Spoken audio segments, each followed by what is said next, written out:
ವಿಶೇಷವಾಗಿ ಮಧುಮೇಹ ಅಥವಾ ಸಕ್ಕರೆ ಕಾಯಿಲೆ ಅಥವಾ ಶುಗರ್ ಪೇಷಂಟ್ಗಳ ಶುಗರ್ ಲೆವೆಲನ್ನು ಚೆಕ್ ಮಾಡಲಿಕ್ಕೆ ಯಾವಾಗಲೂ ಸೂಜಿ ಮೂಲಕ ಬ್ಲಡ್ಡನ್ನು ತೆಗೆದುಕೊಳ್ಳೋದಿರೋದು ಅಥವಾ ಸಣ್ಣ ಪ್ರಮಾಣದಲ್ಲಾದರೂ ಏನು ದೇಹವನ್ನು ರಂಧ್ರ ಮಾಡಿ ಅದರಿಂದ ರಕ್ತ ಬರೋದ್ರಿಂದ ಅದನ್ನು ಪರೀಕ್ಷೆಯನ್ನು ಮಾಡಲಾಗ್ತದೆ. ಆದರೆ ಈಗ ನಮ್ಮ ಬೆಂಗಳೂರಿನ ಭಾರತೀಯ ವಿಜ್ಞಾನ ಸಂಸ್ಥೆ ಈಗ ಕಂಡುಹಿಡಿದಿರುವಂತಹ ಫೋಟೋ ಎಕಿಸ್ಟಿಕ್ಸ್ ಸೆನ್ಸರ್ನ ಬಳಕೆಯಿಂದ ದೇಹದಲ್ಲಿ ಯಾವುದೇ ರೀತಿಯಾದಂತಹ ಗಾಯವನ್ನು ಮಾಡದೆ ಅಥವಾ ಸೂಜಿಯನ್ನು ಬಳಕೆಯನ್ನು ಮಾಡದೆ ಹಾಗೆಯೇ ಶುಗರ್ ಲೆವೆಲನ್ನು ದೇಹದ ಕೇವಲ ಸೆನ್ಸರ್ನ ಮೂಲಕ ಸ್ಕ್ಯಾನ್ ಮಾಡಿ ದೇಹದಲ್ಲಿರುವಂತಹ ಶುಗರ್ ಪ್ರಮಾಣವನ್ನು ಕಂಡುಹಿಡಿಬಹುದು ಅನ್ನುವಂತಹ ಒಂದು ಹೊಸ ತಂತ್ರಜ್ಞಾನವನ್ನು ಕಂಡುಹಿಡಿದಿದ್ದಾರೆ. ಇದ್ರ ಬಗ್ಗೆ ಮಾತಾಡಲಿಕ್ಕೆ ನನ್ನ ಜೊತೆ ಇವತ್ತು ಏನು ಮಧುಮೇಹ ತಜ್ಞರಾದಂತಹ ಡಾಕ್ಟರ್ ಈಶ್ವರ್ ಪ್ರಸಾದ್ ಅವರಿದ್ದಾರೆ. ಅವ್ರನ್ನ ಮಾತಾಡಿಸ್ತಾ ಹೋಗ್ತೀನಿ. ಯಾಕಂತಂದ್ರೆ ಏನು ತಂತ್ರಜ್ಞಾನದ ಬಳಕೆ ಯಾವ ರೀತಿಯಾಗಿ ಆಗುತ್ತೆ, ಹಾಗೇನೆ ಅದರಿಂದ ಉಪಯೋಗ ಏನು, ಮತ್ತೆ ಅದರಿಂದ ರೋಗಿಗಳಿಗೆ ಯಾವ ರೀತಿಯಾದಂತಹ ಯೂಸ್ಫುಲ್ಗಳು ಆಗುತ್ತೆ ಅನ್ನುವಂಥದ್ದನ್ನ ತಿಳಿಸ್ಕೊಡ್ತಾರೆ. ಸರ್ ನಮಸ್ತೆ. ನಾನು ಆಗ್ಲೇ ಹೇಳಿದ ಹಾಗೆ ಚಿಕ್ಕ ಪ್ರಮಾಣದಲ್ಲಾದ್ರೂ ರಂಧ್ರ ಮಾಡಿ ಏನು ರಕ್ತವನ್ನ ತಗೊಳ್ಳೋದ್ರ ಮೂಲಕನೇ ಯಾವಾಗ್ಲೂ ಶುಗರ್ ಏನು ಪರೀಕ್ಷೆಯನ್ನ ಮಾಡುವಂಥದ್ದು. ಆದ್ರೆ ಈ ಬಾರಿ ನಮ್ಮ ಭಾರತೀಯ ವಿಜ್ಞಾನ ಸಂಸ್ಥೆ ಕಂಡುಹಿಡಿದಿರುವಂತಹ ಏನು ಫೋಟೋ ಅಕಿಸ್ಟಿಕ್ಸ್ ಸೆನ್ಸರ್ನ ಬಳಕೆಯಿಂದ ಸೆನ್ಸರ್ ಮಾಡೋದ್ರ ಮೂಲಕ ಯಾವುದೇ ರೀತಿಯಾದಂತಹ ದೈಹಿಕ ದಂಡನೆ ಇಲ್ಲದೆ ಏನು ಶುಗರ್ ಲೆವೆಲ್ ಅನ್ನ ಕಂಡುಹಿಡಿಬಹುದು ಅಂತ ಒಂದು ಮಾಹಿತಿ ಇದೆ. ಇದ್ರ ಬಗ್ಗೆ ಏನು ಹೇಳ್ತೀರಾ? ಇದರ ಯೂಸಸ್ಗಳು ಯಾವ ರೀತಿಯಾಗಿ ಆಗ್ಬೋದು? ನಮಸ್ಕಾರ.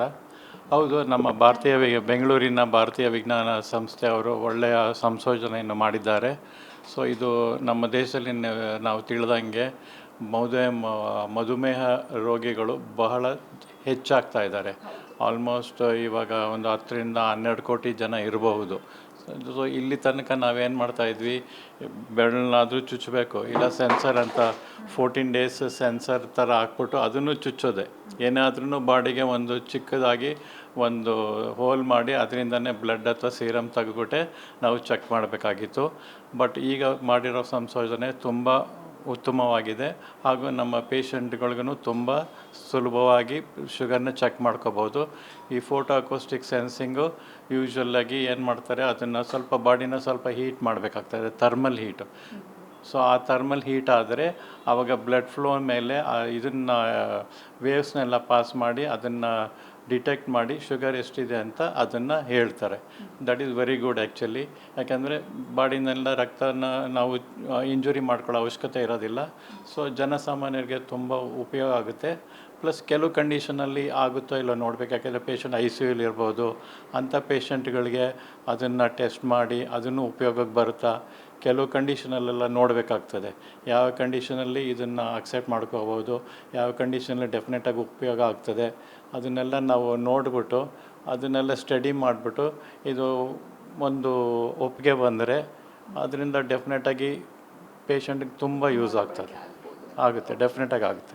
ಇನ್ನು ನಮ್ಮ ಭಾರತೀಯ ವಿಜ್ಞಾನ ಸಂಸ್ಥೆ ಅದರ ಗಾತ್ರ ತುಂಬ ದೊಡ್ಡದಿರೋದ್ರಿಂದ ಹಾಗೆಯೇ ಅದಕ್ಕೆ ಏನು ಅಳವಡಿಸ್ಲಿಕ್ಕೆ ಜಾಗ ಶಾರ್ಟೇಜ್ ಆಗ್ಬೋದು ಅನ್ನುವಂತಹ ಕಾರಣಕ್ಕೆ ಮುಂದಿನ ದಿನಗಳಲ್ಲಿ ಅದರ ಗಾತ್ರವನ್ನು ಚಿಕ್ಕದು ಮಾಡೋದಿರ್ಬೋದು ಅಥವಾ ಅದರಿಂದ ಬರುವಂತಹ ಕಿರಣಗಳ ಏನು ನೆಗೆಟಿವಿಟಿ ಏನಿದೆ ಅದನ್ನು ಕಡಿಮೆ ಮಾಡಿ ಜನರಿಗೆ ಸಹಾಯ ಆಗುವಂತೆ ಅಥವಾ ವೈದ್ಯಕೀಯ ಕ್ಷೇತ್ರದಲ್ಲಿ ಸಹಾಯಕ ಆಗುವಂತೆ ಈ ಏನು ಮಿಷಿನನ್ನು ಕಂಡುಹಿಡಿಬೇಕು ಅಂತ ಮತ್ತೆ ಅದರ ಕುರಿತಾಗಿ ಇನ್ನೂ ಕೂಡ ಏನು ಸಂಶೋಧನೆಗೆ ಮುಂದಾಗಿದ್ದಾರೆ. ಇದ್ರ ಬಗ್ಗೆ ಏನು ಅನ್ಸುತ್ತೆ? ಹೌದು, ಅದು ಪೋರ್ಟಬಲ್ ಇದ್ದಷ್ಟೇ ಒಂದು ಕಡೆಯಿಂದ ತೊಗೊಂಡೋಗಿ ಪೋರ್ಟಬಲ್ ಇದ್ದಷ್ಟು ತುಂಬ ಉಪಯೋಗ ಆಗ್ತದೆ. ಮೆಷಿನ್ ದೊಡ್ಡದಾಗಿದ್ದರೆ ಅದು ಒಂದೇ ಕಡೆ ಇಡಬೇಕಾಗ್ತದೆ, ಬೇರೆ ಕಡೆ ತೊಗೊಂಡೋಗೋಕ್ಕಾಗೋದಿಲ್ಲ. ಸೊ ಆದ್ದರಿಂದ ಅದು ಗಾತ್ರ ಚಿಕ್ಕದಾಗಿದ್ದಷ್ಟು ಡೆಫಿನೆಟಾಗಿ ಮುಂದಿನ ದಿನದಲ್ಲಿ ಬರ್ತದೆ. ಗಾತ್ರನ ಚಿಕ್ಕದು ಮಾಡ್ಬೋದು. ಅದು ಚಿಕ್ಕದಾಗಿ ಗಾತ್ರ ಕಡಿಮೆ ಆದಷ್ಟು ಅದರಿಂದ ಉಪಯೋಗ ಜಾಸ್ತಿ ಆಗ್ತದೆ, ಪ್ಲಸ್ ಎನರ್ಜಿ ಕನ್ಸಂಪ್ಷನ್ನು ಕಡಿಮೆ ಆಗ್ತದೆ. ಆದ್ದರಿಂದ ಡೆಫಿನೆಟಾಗಿ ಅದು ಯೂಸ್ ಆಗೇ ಆಗ್ತದೆ. ಎಲ್ಲೋ ಒಂದು ಕಡೆ ನಮ್ಮ ಬೆಂಗಳೂರಿನ ಭಾರತೀಯ ವಿಜ್ಞಾನ ಸಂಸ್ಥೆ ಈ ರೀತಿಯಾದಂತಹ ಒಂದು ತಂತ್ರಜ್ಞಾನವನ್ನು ಕಂಡುಹಿಡಿದಿರುವಂಥದ್ದು ಎಕ್ಸ್ಪೆಷಲಿ ಯಾಕಂತಂದರೆ ಭಾರತದಲ್ಲಿ ಶುಗರ್ ಪೇಷಂಟ್ಗಳು ಅಥವಾ ಮಧುಮೇಹ ರೋಗಿಗಳು ಸಾಕಷ್ಟು ಜನ ಇದ್ದಾರೆ. ಚಿಕ್ಕ ಮಗುವಿನಿಂದ ಹಿಡಿದು ವಯಸ್ಸಾದಂತಹ ಏಜ್ ಆದವರ ಪ್ರತಿಯೊಬ್ಬರಲ್ಲೂ ಕೂಡ ಮಧುಮೇಹ ಅನ್ನೋದು ಒಂದು ರೀತಿಯಲ್ಲಿ ಸರ್ವೇ ಸಾಮಾನ್ಯ. ಹೆರಿಡಿಟಿ ಮೂಲಕ ಇರ್ಬೋದು ಅಥವಾ ನಾವು ತಿನ್ನುವಂಥ ಆಹಾರ ಕ್ರಮದಿಂದ ಅಥವಾ ಜೀವನ ಕ್ರಮ ಪ್ರತಿಯೊಂದರಿಂದನೂ ಕೂಡ ಶುಗರ್ ಬರುವಂತಹ ಸಾಧ್ಯತೆ ಹೆಚ್ಚಾಗಿರುತ್ತೆ. ಇಂತಹ ಸಮಯದಲ್ಲಿ ಈ ರೀತಿಯಾದಂತಹ ಒಂದು ಏನು ದೈಹಿಕವಾಗಿ ದಂಡನೆ ಇಲ್ಲದೆ ಶುಗರ್ ಲೆವೆಲ್ ಅನ್ನ ಕಂಡುಹಿಡಿಯುವಂತ ಒಂದು ಮಾರ್ಗವನ್ನ ಸೂಚಿಸಿದ್ದಾರೆ. ಇದ್ರ ಬಗ್ಗೆ ಏನು ಹೇಳ್ತೀರಾ ವಿಜ್ಞಾನ ಸಂಸ್ಥೆಗೆ? ಸೊ ಭಾರತ ವಿಜ್ಞಾನ ಸಂಸ್ಥೆ ಬೆಂಗಳೂರಿನವ್ರು ಮಾಡಿದ್ದು ತುಂಬ ಹೆಮ್ಮೆಯ ವಿಷಯ. ಅದರಿಂದ ನಮ್ಮ ಕರ್ನಾಟಕದವರೆಲ್ಲರಿಗೂ ಭಾಳ ಖುಷಿ ಆಗ್ತದೆ. ಸೊ ಈ ಥರದ್ದು ಸಂಶೋಧನೆ ಮಾಡಿ ಇದರದ್ದು ಸೈಜನ್ನು ಚಿಕ್ಕದು ಮಾಡಿ ಜನಸಾಮಾನ್ಯರಿಗೂ ಉಪಯೋಗ ಮಾಡಿದ್ರೆ ಡೆಫಿನೆಟಾಗಿ ಅದು ತುಂಬ ಯೂಸ್ ಆಗ್ತದೆ. ನಾನು ಮುಂಚೆ ಹೇಳ್ದಂಗೆ ಇದು ICU ಪೇಷಂಟ್ ಆಗಲಿ ಅಥವಾ ಪ್ರೆಗ್ನೆನ್ಸಿನಲ್ಲಿರೋ ಪೇಷಂಟ್ಗಳಿಗೆ ಚೆಕ್ ಮಾಡ್ಬೋದಾ, ಇದರಲ್ಲಿ ಈ ಥರದನ್ನು ಮಾಡ್ಬೋದಾ ಅಂದರೆ ಅದು ಇನ್ನೂ ತುಂಬ ಒಳ್ಳೆಯದು. ಯಾಕೆಂದರೆ ಕೆಲವು ಕಂಡೀಷನಲ್ಲಿ ಇವಾಗ ನಾರ್ಮಲಾಗಿ ಓಡಾಡ್ಕೊಂಡಿರೋರ್ಗೆ ಮಾಡಿದ್ರೆ that it should not be A problem, ಅದರಿಂದ ತೊಂದರೆ ಏನಾಗಲ್ಲ.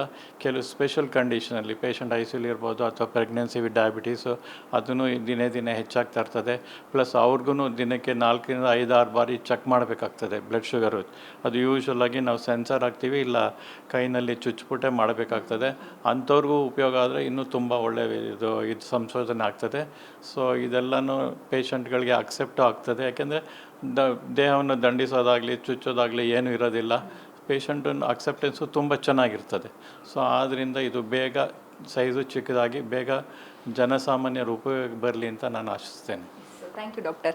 ಕೇಳಿದ್ರಲ್ಲ ವೀಕ್ಷಕರೇ, ನಮ್ಮ ಬೆಂಗಳೂರಿನ ಭಾರತೀಯ ವಿಜ್ಞಾನ ಸಂಸ್ಥೆ ಏನು ಕಂಡುಹಿಡಿದಿರುವಂತಹ ಮಧುಮೇಹ ರೋಗಿಗಳಿಗೆ ಸಹಾಯಕ ಆಗುವಂತೆ ಹಾಗೆಯೇ ದೈಹಿಕವಾಗಿ ಯಾವುದೇ ರೀತಿಯ ದಂಡನೆ ಇಲ್ಲದ ರೀತಿಯಲ್ಲಿ ಮಧುಮೇಹದ ಪ್ರಮಾಣವನ್ನು ಕಂಡುಹಿಡಿಯಲಿಕ್ಕೋಸ್ಕರ ಫೋಟೋ ಅಕ್ಯುಸ್ಟಿಕ್ಸ್ ಸೆನ್ಸಿಂಗ್ನ ಏನು ಕಂಡುಹಿಡಿದಿದ್ದಾರೆ ಅದರ ಬಳಕೆ ಆದಷ್ಟು ಬೇಗ ಚಾಲ್ತಿಗೆ ಬರಲಿ. ಹಾಗೆಯೇ ಅದರ ಕುರಿತಾಗಿ ಅದೇ ತಂತ್ರಜ್ಞಾನದ ಕುರಿತಾಗಿ ಇನ್ನಷ್ಟು ಸಂಶೋಧನೆ ಮುಂದುವರೆದಿರುವಂತಹ ಭಾರತೀಯ ವಿಜ್ಞಾನ ಸಂಸ್ಥೆ ಆದಷ್ಟು ಬೇಗ ಸಂಶೋಧನೆಯನ್ನು ಮುಗಿಸಿ ವೈದ್ಯಕೀಯ ಕ್ಷೇತ್ರಕ್ಕೂ ಇದನ್ನ ತರಲಿ ಅನ್ನುವಂಥದ್ದು ವೈದ್ಯರ ಆಶಯ. ಹಾಗೇನೆ ಮಧುಮೇಹ ರೋಗಿಗಳು ಹೆಚ್ಚಾಗಿರೋದ್ರಿಂದ ಇಂತಹದೊಂದು ತಂತ್ರಜ್ಞಾನ ಬಳಕೆಗೆ ಬಂದ್ರೆ ಬಹುಶಃ ರೋಗಿಗಳ ಅವರ ಒಳಗಡೆ ಭಯ ಇರುತ್ತೆ, ಚುಚ್ಚಿದ್ರೆ ಗಾಯ ಆಗುತ್ತೆ, ಶುಗರ್ ಬಂದ್ಬಿಡ್ತು, ಪ್ರತಿ ಸಲ ನಾನು ಚುಚ್ಚಿಸ್ಕೊಂಡು ಶುಗರ್ ಲೆವೆಲ್ನ ಚೆಕ್ ಮಾಡಬೇಕು ಅನ್ನುವಂತಹ ಮನಸ್ಥಿತಿಗಳಿಗೆ ಬಹುಶಃ ಈ ತಂತ್ರಜ್ಞಾನ ಸಾಕಷ್ಟು ಉಪಯೋಗಕ್ಕೆ ಬರಬಹುದು ಅಂತ ಹೇಳ್ತಾ ಇದಾಗಿತ್ತು ಈ ಹೊತ್ತಿನ ವಿಶೇಷ ಸುದ್ದಿ. ಇನ್ನಷ್ಟು ಸುದ್ದಿಗಾಗಿ ನೋಡ್ತಾ ಇರಿ guarantee news. Camera person Lakshmikant ಜೊತೆ ಶಮ್ಮಿ ಶೆಟ್ಟಿ.